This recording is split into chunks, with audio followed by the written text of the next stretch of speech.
Para no complicarnos la vida, lo mejor es coger el Evangelio de mañana, que además es muy hermoso, y lo podemos leer y reflexionar sobre él, ¿no? Mañana es un día que tradicionalmente la Iglesia llama, tradicionalmente quiero decir desde los santos padres, ¿no? Domingo de Tomás, porque mañana el Evangelio es la aparición en el cenáculo 8 días después, por eso se me lanzaba 8 días después de la Pascua, y es cuando está el bueno de Tomás, que ya nos conocemos la historia, aunque la vamos a leer ahora. Se llama Domingo de Tomás porque es el domingo en el que Tomás confiesa la fe y reconoce al Señor. Y después Juan Pablo II, esto ya es algo muy reciente, hace un poquito, y os digo que ha sido Juan Pablo II, ha declarado el segundo domingo de Pascua, el domingo de la entrada de Pascua, como la fiesta de la Divina Misericordia. Aunque toda la vida se conoció como domingo inalvis, porque era el domingo en que los catecúmenos que se habían bautizado en la vigilia de Pascua dejaban el alba blanca. O sea, ahora no lo conocemos, pero en la primitiva Iglesia se bautizaban los catecúmenos una vez al año. Normalmente era durante la vigilia de Pascua, ¿no? Era cuando bautizaban a los catecúmenos casi siempre adultos. En la primitiva Iglesia no se bautizaban a los niños, sino que después de una larga preparación y una larga catequesis, libremente adultos elegían vivir nuestra fe, vivir el cristianismo, y entonces recibían el bautismo en la misma celebración, recibían el bautismo, recibían la confirmación y recibían la Eucaristía en la noche de la vigilia de Pascua. Y ya les ponían una túnica blanca como signo de la vestidura bautismal, ¿no? La túnica blanca de la gracia del bautismo, y se quedaban con su túnica blanca puesta los 8 días, pues para que en la comunidad cristiana supieran que esos que iban con la vestidura blanca acababan de ser bautizados y se acababan de incorporar a la Iglesia. Y el domingo, 8 días después de la Pascua, era cuando ya se retiraban la vestidura blanca y se volvían a vestir con su gracia. Por eso se llama domingo inalvis. Alvis significa del blanco, el domingo del blanco, era el día que se quitaba la vestidura blanca. Por eso si habéis alguna vez, ¿es domingo inalvis? Pues efectivamente, mañana es domingo inalvis. También se le llama, como os he dicho, domingo de Tomás por el Evangelio. Y recientemente es el domingo de la Divina Misericordia. Esto a título formativo, porque mucha gente oye cosas de estas y no sabe, no sé qué va a ser el domingo inalvis o el domingo de Tomás. Entonces, bueno, pues tengamos un poquito la noción de por qué se dicen las cosas, ¿no? Para que saber honrarnos. Y ahora paso a leer el Evangelio y después lo comentamos. A la noche de aquel día, el día primero de la semana, estaban los discípulos en una casa con las puertas cerradas por miedo a los judíos. Y en esto entró Jesús, se puso en medio y les dijo: paz a vosotros. Y diciendo esto, les enseñó las manos y el costado. Y los discípulos se llenaron de alegría al ver al Señor. Jesús repitió: paz a vosotros. Como el Padre me ha enviado, así también os envío yo. Y dicho esto, exhaló su aliento sobre ellos y les dijo: recibid el Espíritu Santo. A quienes les perdonéis los pecados, les quedan perdonados. A quienes se los retengáis, les quedan retenidos. Tomás, uno de los 12, llamado el Melito, no estaba con ellos cuando vino Jesús. Y los otros discípulos le decían: hemos visto al Señor. Pero él les contestó: si no veo en su mano la señal de los clavos, si no meto el dedo en el agujero de los clavos y no meto la mano en su costado, no lo creo. A los 8 días estaban otra vez dentro los discípulos y Tomás con ellos. Llegó Jesús, estando cerradas las puertas, se puso en medio y dijo: paz a vosotros. Luego dijo a Tomás: trae tu dedo, aquí tienes mis manos, trae tu mano y métela en mi costado, y no seas incrédulo, sino creyente. Contestó Tomás: Señor mío y Dios mío. Jesús le dijo: porque me has visto, has creído. Dichosos los que crean sin haber visto. Muchos otros signos que no estaban escritos en este libro hizo Jesús a la vista de los discípulos. Estos se han escrito para que creáis que Jesús es el Mesías, el Hijo de Dios, y para que creyendo tengáis vida en su nombre. Palabra del Señor. Gloria a ti, Señor Jesús. Cuando leo este Evangelio lo primero que me fijo es que Jesús llega y el saludo pascual de Jesús, el saludo de un Jesús vivo y resucitado, el saludo nuevo es paz a vosotros, y lo repite varias veces, paz a vosotros. Yo no voy a decir que vayamos por el mundo diciendo paz a vosotros, porque nos mirarían raro, ¿no? Eso sí que es cierto, nos mirarían un poco raro si fuéramos haciendo esto. Pero aunque no lo formulemos así, lo primero que yo aprendo en esto es que si de verdad creemos en la resurrección de Cristo y queremos vivir de esa resurrección, tenemos que ser personas de paz, ¿no? Hombres y mujeres de paz, que por donde vayamos llevando la paz de Cristo resucitado, que es una paz que no tiene nada que ver con el pasotismo ni con el quietismo, porque hay gente que dice: no, si es que yo soy muy pacífica, a mí me da todo lo mismo. Pues mira, si te da todo lo mismo no eres pacífica, eres un aburrito, pero no es lo mismo, o sea, ninguna cosa para aplaudir. A mí me da lo mismo todo, yo no me meto con nadie. No. Una cosa es que seas una persona pacífica, que busques la paz, que vayas irradiando con serenidad, y otra cosa es que te dé todo lo mismo y te conformes con cualquier paquete que te quieran meter, porque como eres muy pacífica, pues no combates nada, ni siquiera nada, ¿no? Pues a mí me da todo lo mismo. Eso no es ser pacífica, eso es ser un cacho de carne con ojos.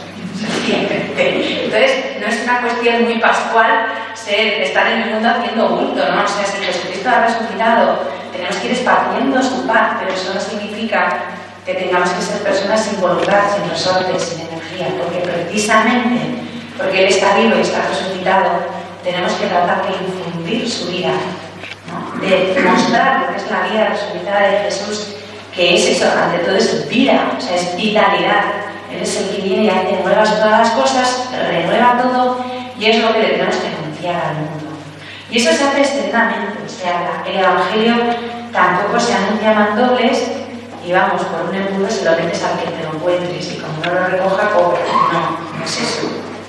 Porque como digo, tenemos que ser serenos, pero serenos no significa parados, significa que somos gente convencida y serenamente, sin estridencias, pero con paso firme, vamos anunciando lo que tenemos que anunciar.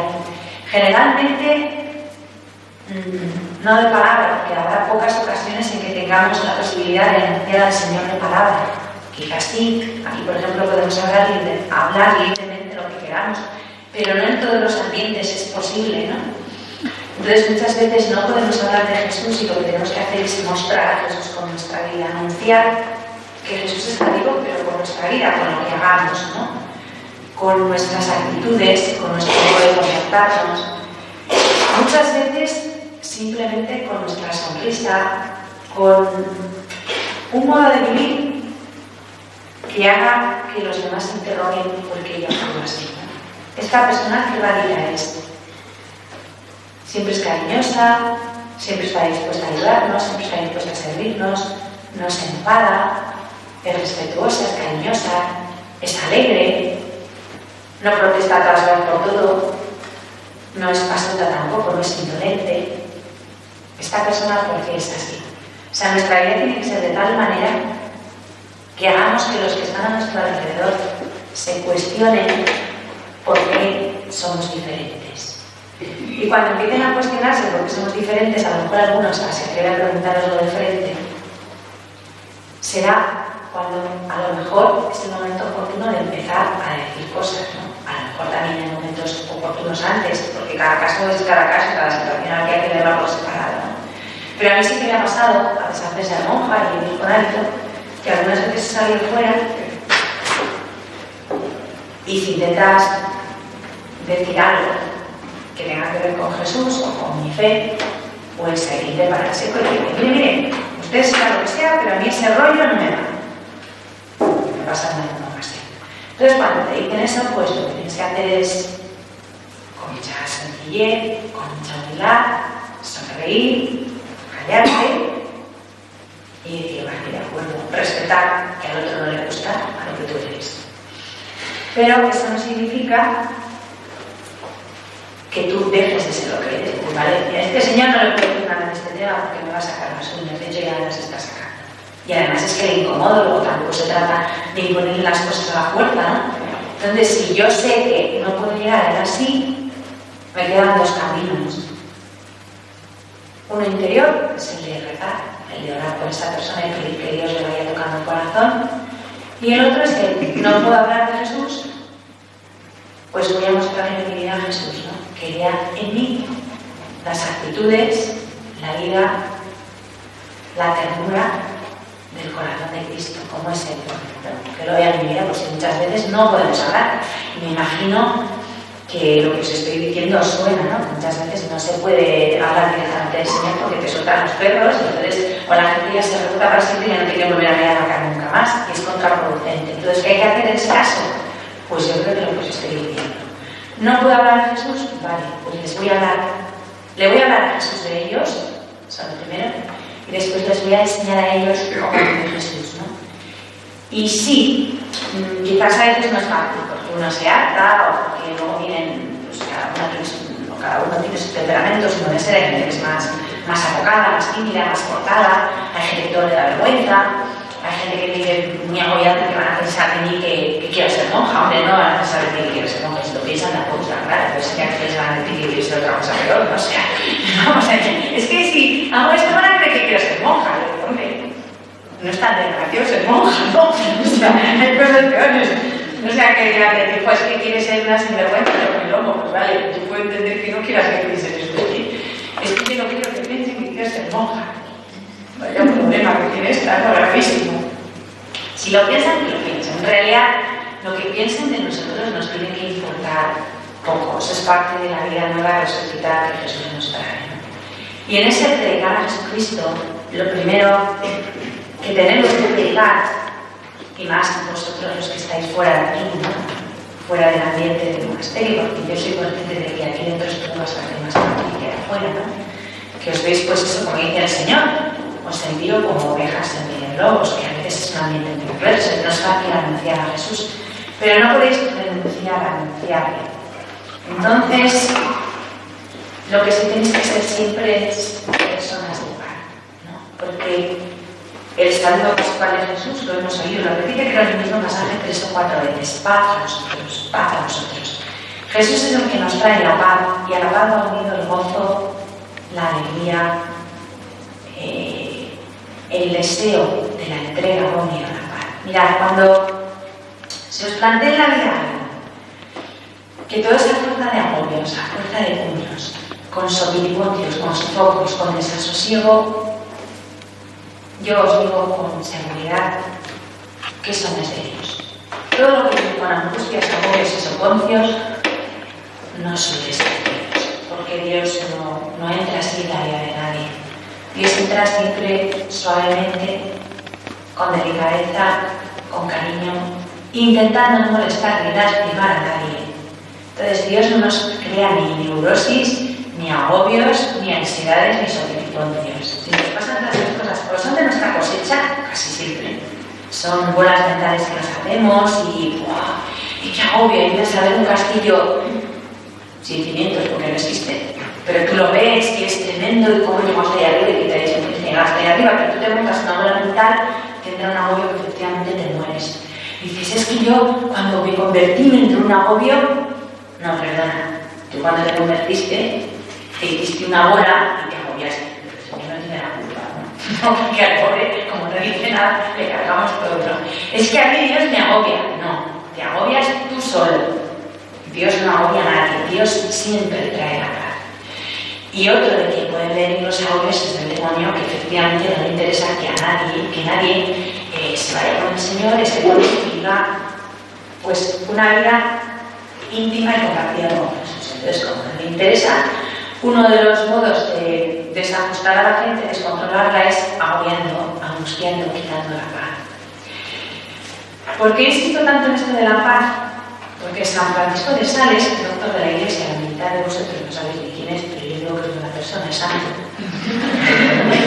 Sí, siglo XVIII, creo, si no recuerdo mal, fue obispo de Ginebra, era santo. A veces el obispo y todo esto, es buena persona. Y además doctor de la Iglesia, o sea, que era un santo de los que sabe muchísimo y da buena doctrina, o sea, es fiable. Vivió en Saboya, fue obispo de Ginebra, y este santo dice, tiene unas obras magníficas que yo recomiendo que leáis, no las vale nadie de momento, pero yo no puedo recomendarlas, porque a pesar de que es un santo del siglo XVIII, no es nada pesado, ni es nada rollo, ni es nada aburrido, y para nosotras monjas, que sepáis que quería muchísima Santa Teresa, fue de los primeros grandes devotos de la Santa Madre, y habla muchísimo del amor. Es el santo de la dulzura por excelencia. Esto entre paréntesis, para que no os desaniméis, tenía un genio de los 1000 demonios, pero de los 1000 demonios, era un temperamento colérico, o sea, debía tener un genio que era el Francisquito este. Y a base de mirar al Señor y estar con él, es conocido en la Iglesia como el santo de la dulzura. Luego se puede, ¿vale? O sea, si tenéis un evangelio, mucha maldad, que sepáis que se puede dominar. Como nota añadida, pero que entre paréntesis porque es lo que nos importa, el que el obispo tenía una mesa en el despacho y cuando recibía a la gente con toda la dulzura, dicen los que le conocieron que se veía en él la misma benignidad de Jesús. San Vicente de Paúl, que también era santo y le conoció, decía que cuando se iba a visitar al santo obispo de Ginebra, el señor de Sales, se veía en él, en su trato y en su porte, la misma benignidad y la dulzura de Jesús. Bueno, pues entonces tú ibas a su despacho, porque eso es lo que cuentan, que yo no he nunca. Y te recibía con muchísima dulzura, con muchísimo encanto, y bueno, pues aquí debía ser de lo más agradable ir a visitarle. Y así te recibía. Pero después de muerto, levantaron el despacho y todas estas cosas, ¿no? Y encontraron que debajo de la mesa en la que te recibía, que estaba sentadito detrás de su mesa, la parte de abajo de la mesa estaba arañada de... O sea, cuando tenían la desconectada, que estaba dentro de la mesa, hacía por debajo de la mesa, pero no se notaba, o sea, por fuera estoy sonriendo. Que no debía de ser fácil, que él lo hacía, pero la cosa no debía de ser fácil, ¿no? Y entonces, no, que a veces decimos, es que esto es muy difícil, es que me cuesta mogollón dominar mi, pues no sé, mi mal genio, o mi pereza, o mi... Pues claro que cuesta, o sea, que se puede es una cosa, que sea fácil es otra. Esto de fácil nunca nos han dicho que fuera fácil, ¿eh? O sea, si alguien pensó que iba a ser fácil, pues se ha colado totalmente de sitio. O sea, aquí, para gente mediocre, como Dora, esto de ser cristiano no es.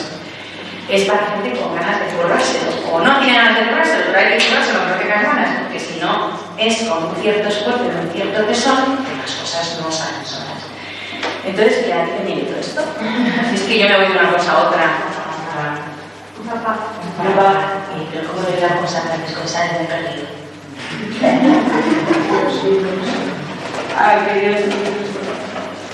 ¿Que Dios qué? Que Dios entra en paz y si no es lo que es, si no es los agobios y cosecha de Dios, ya hayas hecho... Ya me acuerdo.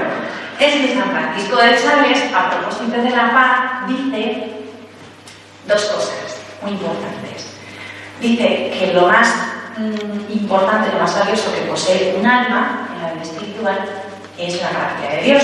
De hecho, lo dice el Salmo, ¿no? La palabra de Dios, tu gracia vale más que la vida. Entonces, ¿qué dice él? Que la gracia es lo más importante. Si pierdes la gracia, estás matando tu alma, ¿no? Entonces, es lo que más hay que luchar por conservar, la gracia. Pero dice él que después de la gracia, el valor más importante, lo más valioso que tenemos en el alma es la paz. Y entonces, ¿qué? Tenemos que ser muy astutos y estar muy al loro, porque el demonio, que es un tío muy listo, tiene mucho cuidado con él, porque claro, hay gente que dice, vale, el demonio y yo, pues es justo lo que quiere el demonio, que tú digas, vale, el demonio y yo, entonces tú bajas la guardia, te pasa por encima, te da 200 vueltas, te deja tirar un esto y dices, no sé qué ha pasado. Pues el demonio, que aunque tú decías que era tonto, pues es bastante más listo que tú. Por una razón muy simple, porque es un ángel, no no es una criatura como nosotros, es una criatura pero no humana, sino angélica. Nosotros, como seres humanos, por listos que seamos, tenemos una mente humana que tiene límites. La inteligencia angélica es muy superior a la humana. Y el demonio es un ángel caído, pero ángel, ¿no? Entonces es bastante más listo que nosotros. Así que cuidadito con ese señor que no tiene. No, es que hay gente que toma pitorreo del demonio y así les luce, ¿vale? Es que es justo lo que el demonio quiere. Con el demonio no se puede, nunca. Y hay que tomarlo muy en serio porque intenta hacernos todo el daño posible. Entonces, no hay que vivir angustiados, pero hay que ser conscientes de que está ahí, de que existe y de que nos acecha. Entonces, no podemos vivir al punto de que estar en guardia. Sin agobios, pero en guardia. ¿Y qué hace el demonio? Lo dice San Francisco de Sales. Cuando no consigue arrebatar de un alma la gracia, llevándola al pecado, lo que hace es intentar tirarle la paz, que eso es más fácil. Porque una vez que le quitas al alma la paz, queda mucho más débil, mucho más frágil, mucho más vulnerable.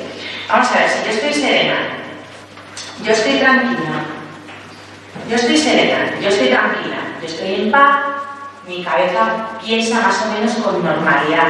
Yo veo las situaciones que se me van sucediendo, las voy viviendo con tranquilidad y tomo en cada momento las decisiones más o menos adecuadas porque tengo paz para ver, juzgar delante de Dios lo que toca en cada momento y hacer.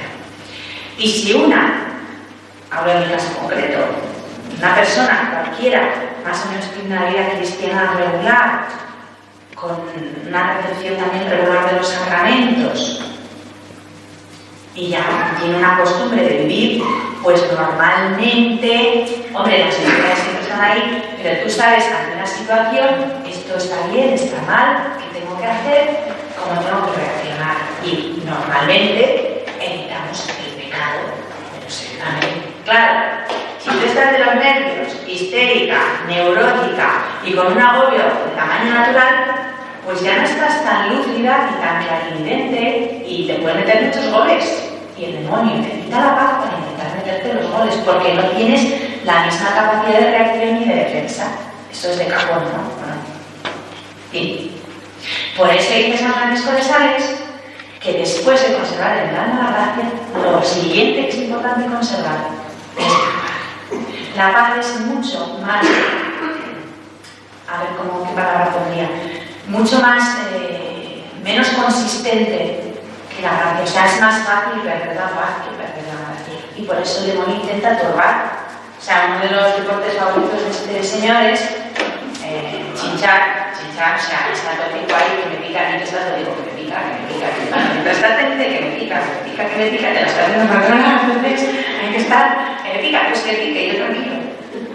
Es que me pica, pues que ya sabes que me pica, rasca un poco y quédate quieto, porque si tú te concentras muchísimo en lo que te pica, acabas cada vez más histérico y rascando más y te pica más, porque esto está comprobado, ya no te pica aquí, acaba picándote aquí arriba también, y como estás obsesionada con que te pica, no te das cuenta que te vas expandiendo por el otro lado.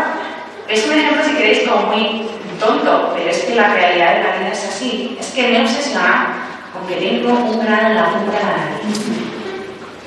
Y el grano de la punta de la nariz se convierte en el centro del universo. Porque tengo un grano aquí. Es chico, tú déjalo que no se quita.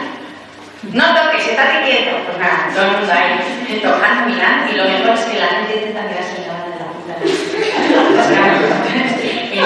La punta de la nariz se convierte en el centro del universo. ¿Por qué es tan importante? Porque yo tengo ahí, tiene un agobio, como no se me quita, imagínate que no se te quita, muchacha, tampoco pasa tanto, ¿no? Pero es que es tan importante, y entonces, ¿qué hacemos? Consigue desviar nuestra atención, inquietarnos, turbarnos, agobiarnos por lo que de verdad no es importante, y entonces quitarnos la atención de lo que de verdad importa. O sea, las cosas que de verdad importan las pierdes de vista, porque cuando tienes centrados tus dos ojos ahí, pues, y encima intentas mirarte la punta de la nariz, no lo vas a hacer, porque no se puede. O sea, ahora te pregunto aquí, no se puede, y encima acabas rico. O sea, si tú te centras en que el punto más importante del universo está aquí, es mentira, total, claro, por supuesto, el punto más importante del universo está ahí arriba, pero no, tú, esto que más da lo que pasa ahí arriba, tú aquí, que tienes un gran ahí, y eso es muy bueno. Es muy grave. Y entonces, además el demonio te dice, gravísimo, imagínate que te quedas todavía con el grano. Pues ¿por qué? en última instancia, y que a lo mejor te acabas estando guapa y todo, pero bueno, y que no, o sea, puede ser que te acabes favoreciendo. Pero de momento, tú te vas a apuntar a la que es tan importante que, por supuesto, lo que hay en el horizonte a mí que me importa, si mi horizonte se acaba aquí. Y encima, como estoy empeñada en mirarlo, veo la realidad distorsionada, porque no bonita. O sea, no veo lo que sucede a mi alrededor como realmente es, sino deformado porque estoy obsesionada con eso. Eso, que parece una idiotez, es un ejemplo muy tonto, yo lo hago muchas veces, pero es muy gráfico, es cómo actúa el demonio sobre nosotros. Nos saca de la realidad, no nos deja ver lo que de verdad importa, nos hace una bola y lo que no importa es lo más importante y lo que de verdad es importante lo relegamos a un segundo plano o décimo plano, no sé igual, y no nos importa nada y el mundo se reduce a la punta de mi nariz. ¿Qué pasa? Que tú vas caminando así por el mundo mirando la punta de tu nariz y estacazo que te pegas contra la primera farola de este mundial, ¿no? O sea, ya, entonces dices, no sé qué me va a pasar. Pues eso es. O sea, te encuentras una palabra que puedes escribir, que puede ser el pecado, y como no ves, porque no miras, ¡pam! Y después de eso se te infla la nariz. Efectivamente, la nariz se te infla. Que es un ejemplo muy simple y muy tonto si queréis, pero si lo pensáis despacio, es la realidad que nos sucede muchas veces a todos, ¿no? De una manera u otra. Perdemos la perspectiva de la realidad, relativizamos al absoluto, que es Jesús y su Evangelio, y absolutizamos nuestras pequeñas jugaditas, y eso nos quita la paz. ¿Por qué? Porque nos saca de la verdad. La verdad es Jesucristo y su Evangelio, y la verdad es que Él es nuestro Dios, Él es nuestro Señor, y Él es el que importa, y todo lo nuestro va por detrás tiene importancia en cuanto a Él. Nosotros por nosotros mismos somos bien poquito, ¿no? Importamos poquito. Pero eso es otro de los ardides del demonio, porque el demonio es un mentiroso y padre de la mentira. Entonces lo siguiente que hace es sacarnos la verdad. Entonces entre que te haces una bola y no sabes lo que está bien y lo que está mal, no estás en la realidad, pierdes la paz, pues quedas en una situación en la que es muy fácil meter la pata. Cuando hablo de meter la pata, me refiero al pecado, yo no voy a entrar ahora ahí en si pecados de aquí, de allá, de allá. Pues quiero decir que el estar unidos al Señor, permanecer en paz y en la verdad, o sea, con los ojos puestos en Jesucristo y sabiendo que Él es el centro de mi vida y todo lo demás es secundario, pues voy a mantener una paz, un equilibrio que me va a hacer fuerte, porque yo voy a hacerme fuerte en la medida en que yo me arraigo con Jesús, ¿no? Si no, todo lo demás es como muy incierto. Y luego en el texto, otra de las cosas que a mí me llama mucho la atención es que llega Jesús y es verdad que a lo largo del día de Pascua, a lo largo del día de resurrección, se aparece a María Magdalena, se aparece a Pedro, se aparece a varios, ¿no? Se aparece a los dos que se iban cogiendo desde el gallego, pues se largaban directamente, porque iba muy mal y se marchaban. Prohibido, pero bueno, esto se largaba, pero con todas las de la ley. Y entonces el Señor sale y les ataja, ¿no? Los dos que se van de Emmaús. Se aparece a Jesús, pero cuando de verdad aparece Jesús y muestra las manos y el costado, es cuando se aparece en el cenáculo a la comunidad. ¿Qué pasa? Que Tomás no estaba. ¿Dónde estaba tu familia? No, pero no estaba. No sé. Pero no estaba donde tenía que estar, que era donde estaba la comunidad. ¿Por qué? Porque tenemos una fe que no podemos vivir a solas en régimen de aislamiento. La fe cristiana se vive en comunidad. Y de hecho, Él donde se muestra glorioso y muestra su integridad abierta y sus llagas gloriosas es en la comunidad. Y donde dice paz a vosotros es en la comunidad. Uno solo está en situación de franco peligro. Porque uno solo mete la pata más fácil. Por lo que os digo, porque si tú empiezas a mirar la punta de tu nariz y ves la perspectiva, si tienes otro lado que te dice, oye, mira, que estamos aquí, deja la nariz y un poco más delante, tus hermanos de comunidad te ayudan a vivir la fe y a ponerte en la realidad si te pierdes. Pero si estás tú solo, es más fácil que el demonio te cruce, ¿no? Pues Tomás no estaba. Llega el Señor, vosotros, pero cuenta que Tomás no estaba. Vuelve Tomás, no me puedo imaginar la escena. Que ha venido el Señor, que ha estado aquí, que lo hemos visto todos, que ha estado aquí en el medio y tal, y no sé qué, no sé cuál. Sí, hombre. Tomás debía sentir un poco peculiar. Debía tener un espíritu de una alegría, de un optimismo natural, que mejor no lo pensamos, ¿vale? Uno de todavía en el colegio apostólico había también cafés y reuniones y pistones y en fin, pero Tomás era el patrono de estos. Luego al final fue buena persona, se portó bien y eso también santo. Santo Tomás apóstol, pero de entrada era un poco... No sé, el padre Mendizábal dice que debía mirar el mundo con gafas oscuras, pero muy oscuras. O sea, tenía que ser que estos... Es eso, el optimismo con patas, una alegría que le salía por todos los poros al tal Tomás, ¿no? Entonces llega y... Tomás. Todos los apóstoles emocionados con el impacto de haberle visto vivo, resucitado, glorioso, porque yo no sé cómo sería la humanidad resucitada de Jesús, pero tenía que ser bellísima, ¿no? Una belleza al contemplarle, un gozo, un algo pues especial, un verdadero gozo, una verdadera gozada, después de haberle visto lo que habían visto, bueno, no lo habían visto porque no estaba, pero les había llegado la noticia de cómo había muerto y en qué situación, pues verle glorioso y resucitado tuvo que ser una alegría y un gozo. Por un lado, saber que estaba vivo, que no estaba muerto, por otro lado, contemplarle ya glorificado tenía que ser precioso, ¿no? Y una alegría indescriptible. Entonces llega Tomás y los otros todos emocionados se lo cuentan. Me voy a imaginar la cara de Tomás cuando dice, vaya, se han tronado todos a mí. O sea, ya no son las mujeres, en fin, ya no son, sino que todos en bloque se han echado. Que no, Tomás, que es verdad que lo hemos visto y me puedo imaginar todos intentando convencer que es verdad que diría, vaya hombre, qué casualidad, ya vinieron cuando yo no estaba. Bueno, pues a ver si vuelve cuando yo esté. Y me imagino que el Señor diría, a ver si estás tú cuando yo vuelva, que es distinto, ¿no? Que suele pasar. Que es que el Señor siempre viene cuando yo no estoy, no, es que tú nunca estás cuando el Señor viene, ¿no? Y al Señor se ve, se lo recibes y lo encuentras en la comunidad. Si cuando la comunidad va por la derecha, tú vas para la izquierda, si cuando la comunidad sube, tú bajas, vas siempre a contrapelo, pues es que es difícil, porque el pobre Señor dice que está todo el día detrás de ti, a ver si te pilla. Y no tiene obligación de estar corriendo, ¿no? Persiguiéndote a ver si consigo llegar a la comunidad antes de que esta se marche, ¿para qué? Bueno, total, que Tomás, que una persona que se ha reunido en Betel, ¿no? Entonces dice, bueno, vale, ¿sabéis que os digo? Que sí, que todo lo que queráis. Hombre, que lo hemos visto todos, Tomás, que piénsalo, que ya no son las mujeres, que lo hemos visto todo, que se ha partido a Simón, que ha dicho que vayamos a Galilea. Luego llegarían los magos corriendo, de vuelta. Que también nosotros lo hemos visto. Cuando íbamos a cenar ha partido el pan, todos contando la misma historia, ¿no? Y yo me imagino, los días de mi cosecha, que la Virgen le diría que sí, Tomás, dijo que sí, que está vivo, que todos lo hemos visto, que yo también lo he visto, que además nos lo dijo. Y Tomás diría, bueno, que sí, que todo lo que queráis. Pero ¿sabéis lo que os digo? Que yo soy un hombre muy racional, tengo la cabeza muy bien puesta, y por si acaso estáis todos tronados, yo, cuando le vea y le toque y meta los dedos, me lo creo. Mientras tanto, no trago.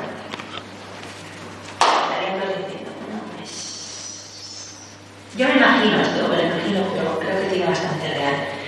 A Pedro intentando hacerle creer a escozones. ¿Qué te ha dicho con el visto? Más como Pedro cristiano. Que sí, que te lo ha dicho, y además te ha dicho, y mañana nos vamos a Galilea. Como no vengas, porque me ha dicho y nos tenemos que ir, no sé qué, no sé cuál. Y la Virgen diciendo, bueno, tranquilos, hijos, tranquilos, hijo mío, vuelve pronto porque esto es aquí hoy, abrazo limpio, ¿no? La Virgen siempre, pues como madre, intentando conciliar, intentando mantener la paz. Porque aunque lo del Señor viene diciendo para vosotros, la paz en aquella situación debe ser un poco precaria, ¿no? Estaba todo el mundo un poco nervioso, un poco alterado. Entonces yo me lo imagino así, la Virgen diciendo a su hijo que volviera pronto para evitar males mayores, Pedro intentando acogotar a demás para que creyera sí o sí, porque además yo soy piedra, porque a mí me lo ha dicho, entonces o crees o cobras, algo así, y toda la dice, estos charaos, y me imagino que se volvería a calmar. Entre otras cosas por integridad física, porque si no, podrían fumar, ¿no?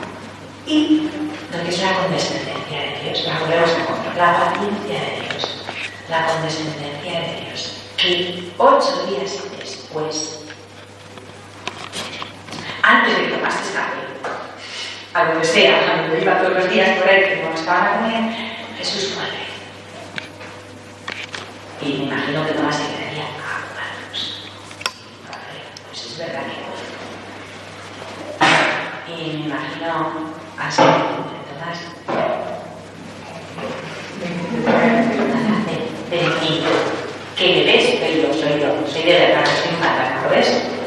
Ahora ven, toca y Tomás dice, el tema de todo.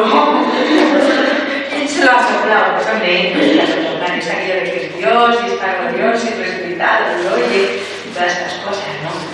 Hombre, fue un decir, tampoco era para tanto, me lo puedo imaginar, ¿no? Como diciendo, bueno, fue un decir, una cosa que pero que no, hace falta, que no, que ya. Mete tus dedos y tu mano en el costado, y no seas incrédulo, sino creyente. Y entonces Tomás, que yo que la roca no era tan grande como parecía que iba a ser en un momento, se suelta con aquello de Señor mío y Dios mío, que está bonito, ¿no? Señor mío y Dios mío. Y entonces Jesús le dice aquello que es lo que nos tenemos que aplicar nosotros, ¿no? Dichosos los que crean sin haber visto. ¿Por qué? Porque el ejemplo siempre es el mismo, ¿no? ¿Quién creyó sin haber visto? ¿Quién esperó contra toda esperanza? ¿Quién mantuvo la fe? Su madre. Porque los otros decían de Tomás, pero 8 días antes estaban igual. Lo que pasa es que cuando ya Jesús se aparece, que te pasa a vosotros, pues hombre, todo el mundo se lo cree. El problema es que el pobre Tomás no está. Se quedó a posteras. Pero la falta de fe de Tomás no fue mucho mayor que la de los discípulos antes de esa primera aparición. Estaban todos igual. Y todos vienen enterrados por si van a tumbarles. Pues acaso nos cogen, aquí vienen enterrados, ¿no? Las mujeres sí, las mujeres que vinieron antes. Y de hecho, hay un detalle muy bonito que señala en algunos exegetas, que es que cuando Jesús, en la mañana del domingo, se aparece a María Magdalena, lo que hace cuando ella le reconoce, que al principio tampoco se entera, la pobre, pero cuando ya él la llama por su nombre y ella le reconoce, hace un gesto que debía de tener costumbre de hacerlo, que era muy común entre las mujeres, ¿no? Arrojarse a sus pies e intentar abrazarse a sus pies. Y Jesús la aparta y le dice, no me toques. No me toques porque aún no he vuelto al Padre. Y claro, yo os confieso que algunas veces cuando leía del momento que te decía, pobrecita, o sea, se lanza feliz, gozosa porque le ha encontrado, porque estaba desconsolada y parece que en verdad dices, caray, el Señor le da un corte, ¿no? No me toques. Pobrecilla, si es un gesto de amor, no me toques, que este no me toques me costaba un poco en mi chip mental encajarlo, lo que me desentonaba. Porque luego además, pensando en tu de Tomás, que le deja que toque, y dices, vaya, o sea, esta pobre que iba desconsolada, pero al fin y al cabo tampoco había, no le deja que toque. Y al bendito Tomás le deja que toque y que meta en los dedos y en las llaves de las manos y en el costado y tal. Y dices, vamos a ver, algo tiene que haber, que yo no entienda, porque a excepción de personas en Jesús no cabe, ¿no? ¿Qué es esto? Y pregunté, y a algunos que pregunté, sacerdotes de personas más o menos doctas, me hacían y bueno, me daban unas contestaciones que no convencían y que esto deben estar peor que yo, pero no me dicen, tampoco tienes ni idea de qué pasa. Y ya buscando en un libro, encontré una explicación de un exegeta, ¿no? Que decía, y es muy sencilla, pero es muy bonita, no es que sea, pero bueno, a mí me llenó el corazón y me dejó tranquila, ¿no? Esta cosa que me dejaba, y es que cuando María intenta tocarle es por un gesto de amor, un gesto de cariño, es el arrojo que le sale del corazón de echarse a sus pies, porque ya lo había hecho otras veces, ¿no? Y el amor que tenía Jesús era tan grande. Ella no dudaba de que Jesús era su Señor, su Maestro. De hecho, enseguida le llamaba Raboni, ¿no? Lo que pasa es que lo que le costaba entender es que hubiera muerto y aceptar que estaba vivo, porque no, aunque en cuanto lo vio, creyó, pero hasta que lo vio, le costó, porque no tenía ya buscado. De hecho, esa mañana ya buscaba un cadáver. Se han llevado a mi Señor y no sé dónde lo han puesto. Si tú lo has visto, dime dónde está y yo lo traeré. Ella pensaba recoger un cadáver. Otra cosa es que iba buscando, movida por un gran. Le llamaba mucho a Jesús y buscaba, pero le buscaba cadáver, buscaba muerto, no pensaba encontrarle vivo.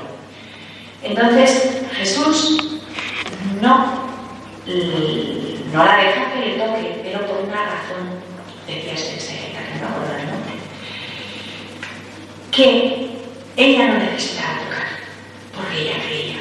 En cuanto ella le vio, ella creyó. El amor de María era puro y era un amor ya redimido, era un amor santo, era un amor renovado en él, ¿no? Ella creía firmemente en él y no volvía a dudar. De hecho, ella no se planteó si estaba loca o estaba por ahí de la abuela, no, mío era un extraterrestre o estoy que me echaba del todo. En cuanto le vio y le reconoció y le llamó Rabboni, salió escopetada a contárselo a los apóstoles y les contó: está resucitado, yo le he visto. No dudó nunca más. En cuanto le vio, creyó primeramente que él estaba resucitado. Y a Tomás le permitió tocar, porque el amor de Tomás era muy imperfecto. Tomás, aunque le estaba viendo, no creía. Y de hecho, tuvo que aparecer para que Tomás creyera, porque Tomás no creía. Pasaron días y a pesar del testimonio de los demás, no creía. A pesar de lo que le decían las mujeres, a pesar de lo que le decía Pedro, a pesar de lo que le decían todos, él no creía. Y por eso le permitió tocar. ¿Qué quiere decir esto? Que muchas veces nos quejamos de que el Señor nos deja a veces en momentos de oscuridad, de pocos consuelos, de poca, pues eso, de insensibilidad, de no hacer unas secas. Y sí, y a veces pasa. Y eso, pues, en momentos de la vida espiritual que es así. Dices, con lo bien que estuve yo aquella vez, en aquella misa, aquel día, que estuve en aquella oración y yo sentía al Señor en mi corazón y bueno, aquello fue, qué pasada, qué fuerte, qué gozada. Ahora voy a misa, rezo, comulgo, pero es que no siento nada, es que me aburro con una seta. Tengo muchas veces tentaciones de no ir, porque total, ¿para qué si aquello no me dice nada? Pues sí, muchas veces el Señor nos deja así, ¿no? Es cuando tenemos que actuar la fe. ¿Qué pasa? Que el Señor nos quiere menos cuando no nos deja experimentar sensiblemente su presencia. No nos quiere menos. Nos permite a nosotros demostrarle que queremos más, ¿no? Porque no vamos buscando ese consuelo, esa goza de estar con Él, sino que le vamos buscando a Él con gozada o sin gozada, con consuelo o sin consuelo. Le buscamos a Él solamente por Él, puramente por Él, ¿no? Y eso es lo que significa eso. El no tocarle de María Magdalena es que tú crees de tal manera en mí y estás tan segura en que me amas y en que yo estoy vivo y resucitado que no necesitas demostraciones sensibles. Tomás está tan malo que como no toque y toque bien tocado y meta y compruebe y palpe, pues no voy a lograr recibir del todo, porque no va a aceptar mi redención, porque no va a creer. Entonces, ¿cuál es la diferencia? El amor de María era un amor ya redimido, un amor ya probado y consumado, y el de Tomás era mucho más imperfecto. Puede parecer al revés, que Tomás vaya hecho, pero le dejó tocar y a la otra pobre la dejó así. Pues no, es justamente al revés. De ella estaba segura, y él era el que se tambaleaba, y por eso le tuvo que dejar tocar para afianzarme. Es que es una explicación que a mí me ha hecho mucho bien en muchos momentos de mi vida y por eso la comparto ahora con vosotros. Y ya llevo mucho rato. Entonces, si alguien quiere decir algo, preguntar algo, comentar algo de lo que hemos dicho, nada, todo estupendo, todo clarísimo. ¿Qué hacen los catedráticos? Que a mí no son los primeros. Con lo bien que yo lo hago, ¿no? Pues nada. Nada, todo muy bien. Todo estupendo. Nadie tiene nada que discutir. Todo el mundo está de acuerdo en eso. Pues una maravilla, ¿qué poder convertir? Esto el Señor conmigo. Pues nada, me voy a poner instantísimo. Empezamos a ver. Venga. A ver, aquí bien. Yo, o sea. Y al principio no me gusta que se me mejor. Lo que quieras. No, al principio bajaba yo con David precisamente hablando de eso, ¿no? De los agobios y de todas las. Pues esas cosas que a veces no nos no nos dejan vivir realmente el Evangelio de Jesucristo. Yo hoy, pues antes de bajar aquí, pues, me había enfadado ni más ni menos porque en el Twitter había gente que estaba metiendo con la Iglesia católica, que se ve que hay mucho dinero del Estado y demás. Entonces yo, o sea, vengo aquí de la gente tan buena, o sea, vosotros que sois una congregación que dais tanto, que habéis entrado vuestra vida, y la otra gente que critica por criticar, que realmente no es nada. Entonces, pues sí que me ha llamado la atención de cómo poder mostrar eso a los demás. Cómo poder demostrar que es que eso no es verdad, que es que además que están equivocados, que realmente la Iglesia es otra cosa. Y a veces pues veníamos diciendo, pues es que nos cabreamos tanto que a veces tienes ganas de contestarles mal. Pero es lo mismo que has dicho tú, que eso es contraproducente, tanto ustedes, porque además, pues eso, que el odio se sana con amor.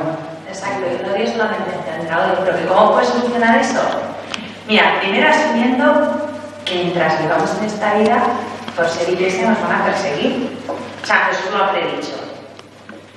Primero dice, pues es una manada, si te pones a leer los espacios y yo no me apunto aquí y digo, grabamos. Os envío como ovejas entre lobos. Bueno, a lo mejor tengo suerte y no encuentro lobos.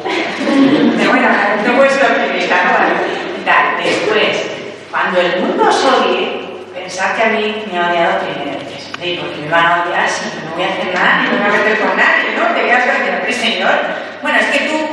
Yo ya antes, cuando era adolescente, ya decía, bueno, señor, es que tú fuiste por el mundo ahí, pues, como fuiste, diciendo a todo el mundo las verdades, y claro, pues te cascaron, pues en fin, claro, pero yo como voy a estar quietecita, encima voy a vivir en un convento y no voy a molestar a nadie, pues ¿por qué me van a odiar?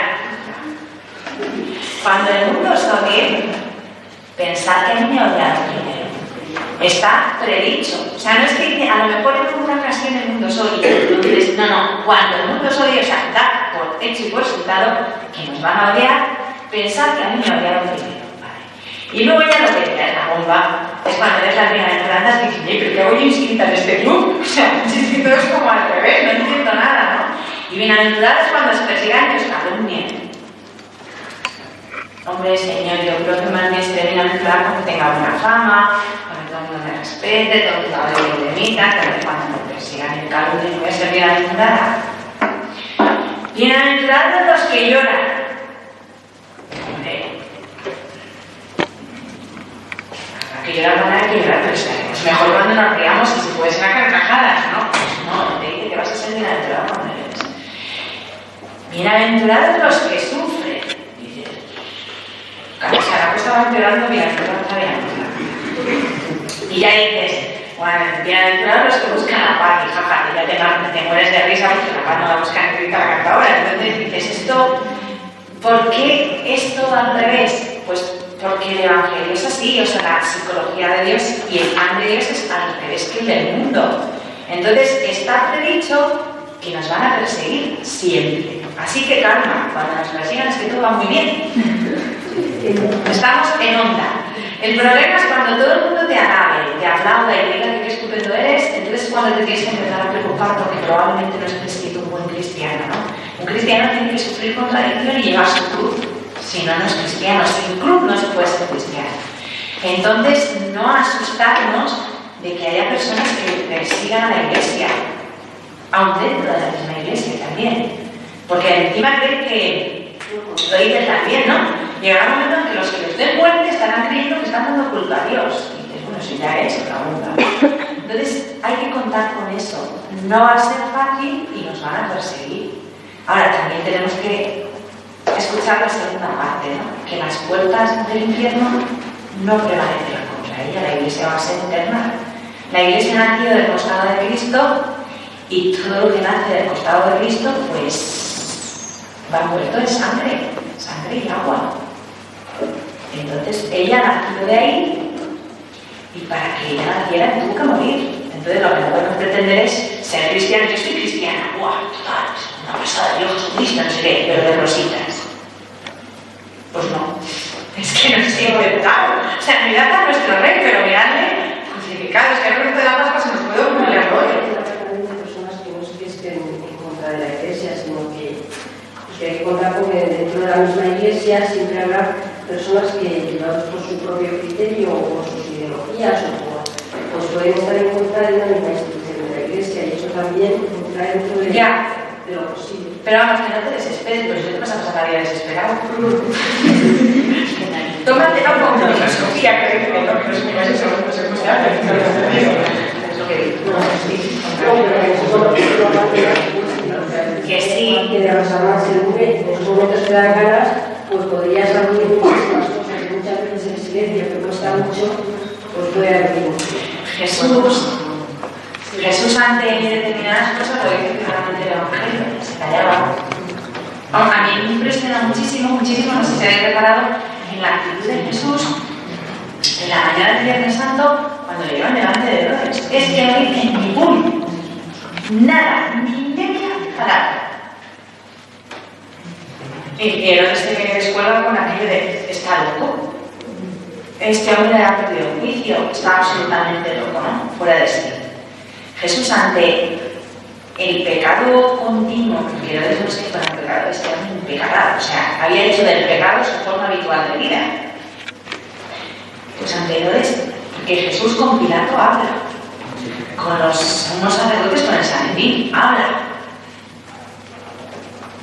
Ante Herodes no despliega los labios. ¿Por qué? Porque muchas veces hay silencios que son más elocuentes que muchas palabras, ¿no? Entonces él permanece manso, pero es silencioso y es confesa. Su mansedumbre es un discurso, yo creo, elocuentísimo. Y se marcha de allí con la túnica y los atributos del otro. Por eso cuando a veces nos cuesta tanto asumir que hablen mal de nosotros, lo que digan de nosotros, nos van a poner perdidos, ni fama, ni buen nombre, pues tenemos que acordarnos mucho de esto, ¿no?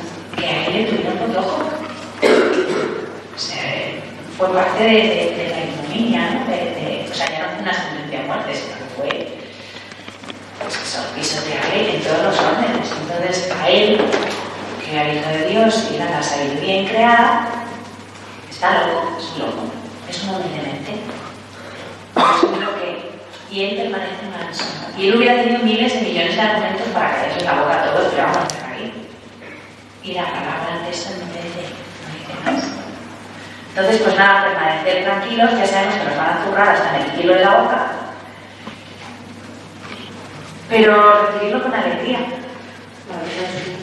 La verdad parece. Sí, yo sé que muchas veces la verdad parece, pero no merece, porque a veces a mí me viene gente con un casco, la verdad parece, pero no perece. Al final, la verdad resplandece siempre, porque la verdad es Dios. Entonces, ante una injusticia, muchas veces lo que te sale es pues sacar toda una artillería de argumentos y empezar a disparar y que sea a lo mejor hasta les vendo, porque tengo un montón de... Pero es inútil, ¿por qué? Porque lo primero que hay que ver es si esa otra persona, el adversario, no debemos llamar enemigos, el adversario, a lo mejor está intentando conducirte ahí para que salga pues monte la de Troya. Y no es el modo que procede Jesús. Entonces, pues te callas, ¿te acuerdas de las transversales? Si puedes, es muy complicado, pero intenta ponerte la cara al tiempo, sonreír y tal, y sobre todo, no darse por molesto, no darse por... O sea, si ven que pasa lo que dices y que no te molestas lo más mínimo, probablemente no te hará caso. Pero es que entras al trapo, pues ya la batalla campal pues es inacabable, ¿no? Y efectivamente, cuando tú entras ya en una situación de violencia, sea verbal o sea de modo que sea, pues es muy difícil mantener la paz. O sea, es muy difícil cuando dicen, hay una cólera santa, y digo, pues sí, hombre, sí, hay una cólera santa, sí, porque el Señor tuvo cólera santa en el templo, pero era el Señor, ¿sabes? O sea, lo de la cólera santa sin perder la mansedumbre, yo por si acaso no voy a intentar porque seguro que no me va a salir bien. O sea, si es cólera, pero entonces te pones de un humor fatal. Y yo estar enfadada con mansedumbre nunca me ha salido, ¿no? Tampoco me gusta ello, pero cuando yo estoy enfadada, no estoy nada de mansedumbre, ¿no? Entonces, si hay una cólera santa y dices, sí, o sea, yo sé que la hay porque Jesús tuvo ese momento de cólera santa cuando expulsó a los alcaldes del templo. Pero fue un solo episodio, ¿eh? Frente a todas las veces en que permaneció en silencio y no. Y él lo pudo hacer porque él era él, pero los demás es que no nos va a salir bien. Si nos enfadamos, se va a acabar de Troya y va a pasar. Entonces, yo creo que es mejor renunciar a los no sirve para nada. Y porque perdemos la paz, fijo. O O sea, enfadarnos y no perder la paz. Pues sí, lo que le han hecho, que cuesta mucho. Si alguno lo hace, yo me apunto a un cursillo, porque me siento como que no. Yo no he visto nunca cómo se puede hacer eso. No te llegue tanto, no te sorprende tanto, reaccionas mejor. Pero si vamos a ir por el mundo pensando, como unos perfectos ilusos, que nadie se va a meter con nosotros, pues estamos muy fuera de la realidad. O sea, hay que contar con que no va a ser fácil para que cuando suceda no nos pille tan de susto, ya nos pille un poco prevenidos, ¿no? Y entrenados y puestos en... Así que eso. ¿Alguna cosa más? Maravilla. Todo lo conforme. Yo. A ver, Yo tengo un amigo que se llama Alex, que es muy buena persona y muy piadoso y lleva pasado bastante tiempo como sin encontrar la paz, ¿no? Y entonces yo me planteaba como dos preguntas. Una es, ¿por qué Dios permite que alguien que le busca y que le busca sinceramente y lucha por buscarle esté como turbado y muchas veces le puede llegar hasta alejarse de Dios? Y la otra es un poco qué hacer para ayudarle, porque yo he hablado mucho con él y tal, pero tampoco sabe muy bien. Pues lo primero, porque Dios permite, porque Dios tiene que permitir mogollón de cosas que lo llegamos a permitir al pobre, o sea, cada uno, es que no lo sé, porque habría que analizar el caso, en ese momento tampoco, ¿no? O sea, decir, ¿por qué este chico no encontraba la paz? ¿Por qué incluso la cuestión de ella, si le está buscando, no lo encuentra? Yo no lo sé, pero porque cada caso es cada caso, ¿no? Habría que estudiarlo. Lo que sí sé, y eso lo sé con toda seguridad, es que todo el que busca a Dios con sincero para mí le encuentra. Entonces, yo no voy a poner en tela de juicio la sinceridad y la rectitud con que buscaba a Dios, pero somos seres humanos que se te pueden colar 24.000 cosas entre medias, y luego que el demonio es un tío muy listo que no tiene ningún interés en que tu amigo le encuentre. Entonces habrá hecho todo lo posible por incordiar, ¿no? en ese proceso y por intentar impedir que se encuentre entre Jesús y Alex. ¿Por qué lo permite? Pues es que no lo sé, probablemente haya algo por parte de Alex o por parte de Jesús, no puede ser que esté siendo impedimento, aunque quizá ni él sea consciente de que esté poniéndole una traba. Es que no lo sé, habría que verlo, ¿no? Pero que Dios permite que hagamos lo que nosotros queramos porque somos libres. Entonces Él estará esperando con los brazos abiertos ese encuentro y algo habrá entre medias, pero que no depende de Dios. Depende de Alex, aunque a lo mejor te digo que Alex no tiene ni idea. No lo sé. Es que no lo sé. ¿Y cómo ayudarle?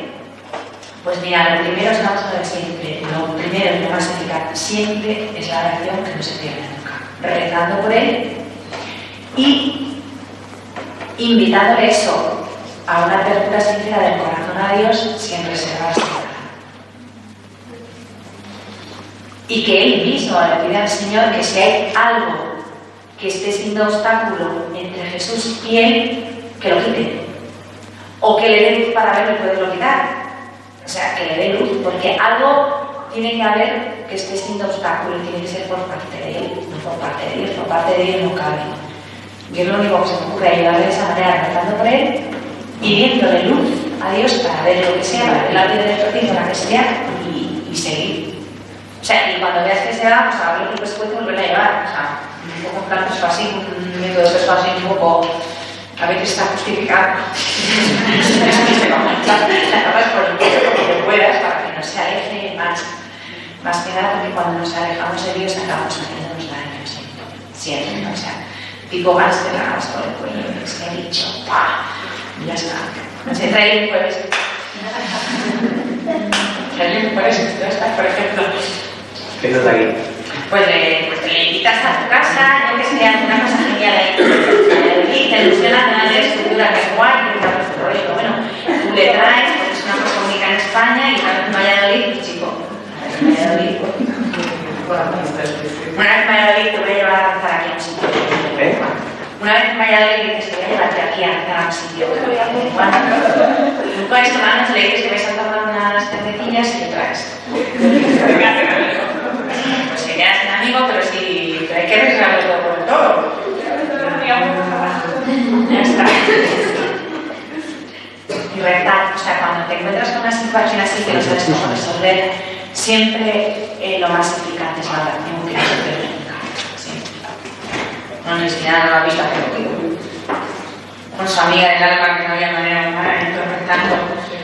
Y al final cayó. Después de 17 años. Después de 17 años rezando por su mejor amiga para que volviera al Señor, para que encontrara al Señor. Un poco algo, 17 años solo, pero que son 17 años. Su mejor amiga está en. Y en esta Pascua ha sido ya el remate, ya se confesó y ya, pues esperemos que ya sea la definitiva.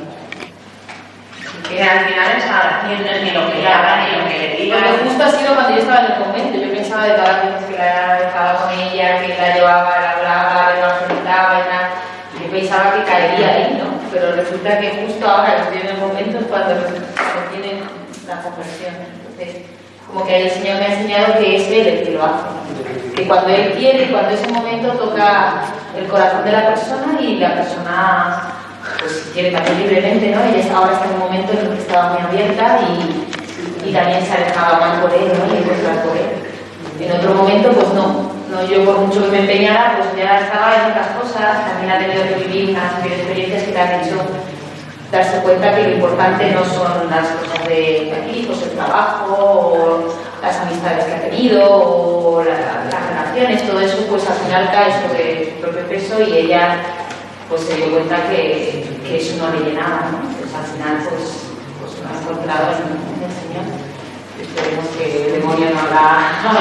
el demonio ha sido porque la pobre salió diciendo, ay, qué miedo tengo, que yo sé que el demonio me va a hacer, y yo soy muy débil y soy muy débil, ¿no? Pero bueno, yo sigo rezando por ella, la comunidad está rezando mucho por ella, y también pues ahí, si ella se deja, pues el Señor no la va a dejar tampoco que salga de su corazón.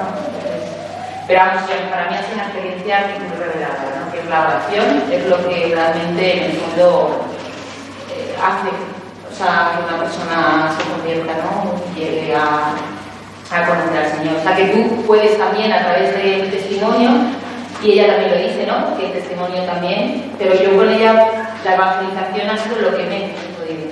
Al principio se cerraba todo, lo que dijera, y era sobre todo la vida, el testimonio de la vida, el amor, el estar allí en los momentos difíciles, y eso es lo que la persona al final va calando, ¿no? Va calando y se va viendo, porque dice, pues si esta persona es así y dice que lo más importante en su vida es Jesucristo, pues ella al final lo que me decía era, yo quiero tener lo que tú tienes, porque yo veo que lo que tú tienes al final es la felicidad, ¿no? Y al final te hace amar a todos y te hace ser feliz y pleno, ¿no? Entonces ella buscaba eso que yo tenía, ¿no? Y pues yo le decía, es Jesucristo y tal, no, eres tú, y era que no, que es Jesucristo, que no soy yo, no, que eres tú, que eres una persona tal, que no, y al final hasta que se daba cuenta, ¿no? Que tenía razón, que era Jesucristo, que era yo. Pero bueno, pues es un camino, un proceso largo, pero bueno. Todo lleno, todo lleno. Pero a veces es sorprendente que haya personas que eso de repente les llega un día y la conversión es casi no inmediata, pero y personas que sin embargo tienes que estar mucho tiempo y que es muy largo y es que dices, ¿cómo puede ser así? Como unos les cuesta tanto y otros tampoco. Claro, pero es que cada persona tenemos un camino, tenemos una respuesta, cada persona da una respuesta. No, también entramos en el ámbito del misterio, ¿no? Porque también tenemos que ser generosos, porque uno de los defectos que tenemos los cristianos, que es un defecto muy del mundo de hoy, es que queremos ver resultados. A ver, estadística, resultados, que hemos sacado limpio de este follón. Nada, aquí no se ha convertido ni Rita. Y claro, el Señor te dice, si yo no te he dicho que se tenga que convertir nadie, yo te he dicho que anuncies el Evangelio. Que se convierta o no se convierta no es asunto tuyo. Tú conviértete tú, que lo tienes bastante, y el resto lo dejas a mí, ¿no? No, pero si llevo ese tanto tiempo y es que al final no se ha convertido nadie. Si es que a ti Él no te pide eso. Te pide que anuncies, que digas, que proclames lo que tú tienes. Y el resto es cosa de Él. ¿Y qué nos pasa? Que lo que tú decías, joder, llevo no sé cuánto tiempo con esta persona y es que no acaba de convertirse, no acaba de creer. Pero ¿y a ti qué te importa? Tú crees tú. Y lo que importa es que al final, en la casa del Padre estemos todos, que nos encontremos todos allá después, que si encima nos encontramos antes en esta vida y formamos parte ya de la Iglesia como la entendemos aquí, mejor que mejor, pero a veces el designio de Dios, que es misterioso e insondable, puede pasar porque no veamos los frutos en esta vida. O sea, yo lo he vivido en carne propia, ¿no? O sea, yo os puedo contar el testimonio de mi padre. Mi padre era el hombre más bueno del mundo, al que yo he querido con toda mi alma. Yo adoraba a mi padre, no es que le quisiera, y mi padre era un hombre que lo practicaba por algo que le sucedió en su juventud, que yo no sé qué ha sido, porque nadie lo sabe, porque ni siquiera mi madre lo va a saber, ¿no? Mi padre era un hombre muy piadoso. Es que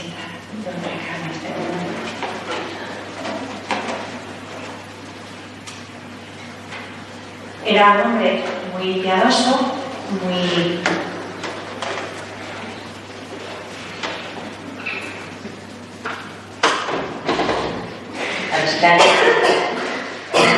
Bueno, era un hombre muy piadoso en su juventud. Era de la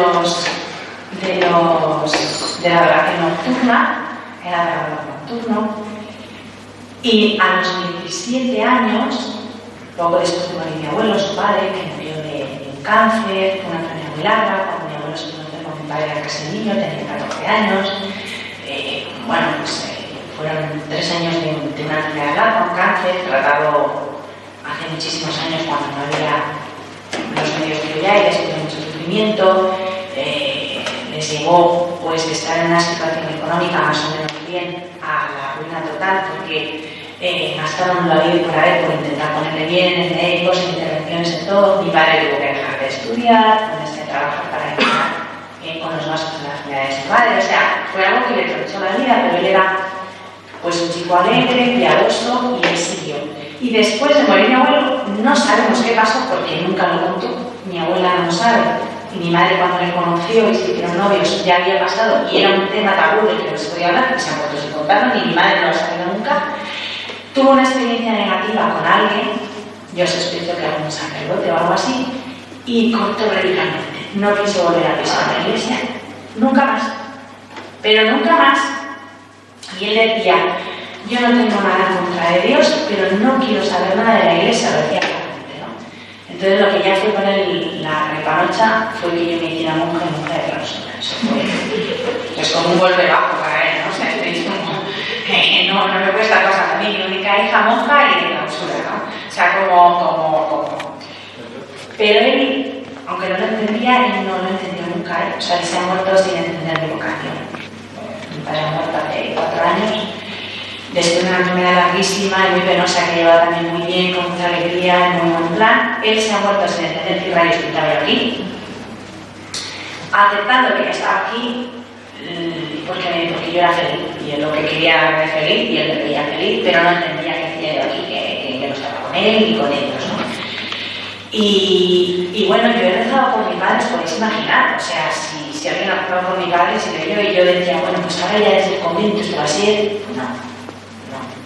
Cuando mi padre se murió, llevaba más de 20 años en el convento y se ha muerto como ha vivido toda la vida, siendo un hombre de bien, pero él no ha querido nada. De hecho, en su última enfermedad, alguna vez le dije algo, papá, estás mal, vamos a ir a un sacerdote. De hecho, una vez mandó un sacerdote y charló amigablemente con él y mandó por un tubo. Y se saltaron, qué bien, qué alegría que vengo a hacer a visitarme, no, pero es que mira, me ha dicho tu hija que venga a verte porque estás muy mal. Ah, pues no, ya le pido a mi hija que no se preocupe, pero vamos, yo encantado de que esté a visitarme, pero vamos, que el cura se marchó por donde llegó, tal cual había ido, ¿no? Y bueno, a mí eso, pues sí que me ha costado, porque a mí me hubiera gustado ver a mi padre recibir los sacramentos y ver, pues que si hubiera muerto, pues como yo en mi cabeza entendía que se tenía que morir, ¿no?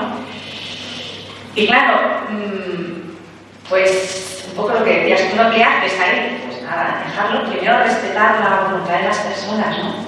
Y mi padre era un hombre libre que se merecía todo el respeto del mundo. Y después fiarme de Dios. Porque dices, bueno, yo ya no puedo rezar más. O sea, ya estoy seca de tanto rezar y tanto pedir. Ya no soy ni cristiana ni como pedir. Él no quiere, pues ahí entras en el misterio, pero yo me fío de Dios y yo os digo que yo tengo la absoluta seguridad de que mi padre está con el Señor, salvado pero salvadísimo. O sea, no tengo duda. Nunca he tenido la menor inquietud al respecto ni el menor agobio. Y sé que mi padre se ha muerto sin recibir los sacramentos y sin una manifestación externa de que él haya cambiado su actitud. Pero es que yo sé de quién me fío. Y sé que si yo deseo y he deseado ese cambio en mi padre, es que infinitamente más lo desea él. O sea, él ha muerto por él y le ha dado todo. Y yo estoy segura de que en ese momento de ese encuentro ellos se han entendido y estoy segura de que se han encontrado. No tengo constancia, no tengo seguridad, pero lo creo firmemente. Y me quedo en paz. ¿Que por qué pasan así las cosas? Pues no lo sé. También leí en cierta ocasión que Juan Pablo II dijo, a propósito de casos así parecidos a mi padre, que no es nada y te puedes desconsolar, ¿no? Pues primero tenemos que confiar, segundo no juzgar, porque no sabemos los juicios de Dios, no podemos saber, ¿no? Y tercero, dijo una cosa muy interesante que a mí me dio mucha luz y me dio paz, porque para mí lo de mi padre dejaba de ser un sufrimiento, porque yo veía que se me iba a morir y no había nada más que hacer, porque ya más que nada no pude decir, ¿no? O sea, pues está todo ya no la lágrima, pues hay que respetar a las personas, ¿no? Sobre todo que Dios no respeta, pues quién soy yo para no respetar cuando Dios respeta. Pues decía Juan Pablo II que Dios salva muchas más almas por medios extraordinarios que por medios ordinarios. O sea, los medios ordinarios son los de la Iglesia, los sacramentos, ¿no? Pero salva muchas más almas por los medios no ordinarios. Porque entonces, ¿qué pasa?